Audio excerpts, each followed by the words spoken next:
An attacker could hack an airplane if they had physical access to the wiring of that airplane. So they would have to be able to touch it.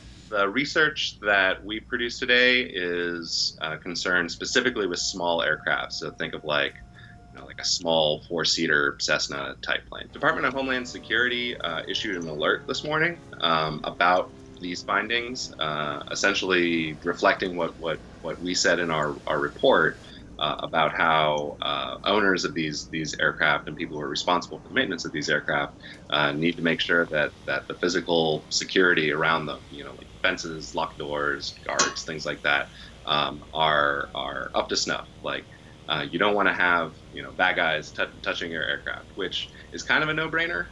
But in light of this, I think it's a lot more significant today because we know now that an attacker could attach a device to these aircraft and take kind of stealthy control of the aircraft. Older aircraft tend to use much more mechanical controls, so they wouldn't be affected. Older aircraft also use an older electronic system, which is not vulnerable to these kinds of attacks that we described. The CAN bus network that lives in these small aircraft are essentially the central nervous system of the aircraft. They connect, engine sensors to the avionics panel that the pilot uses. It talks to the autopilot. It talks to the flaps.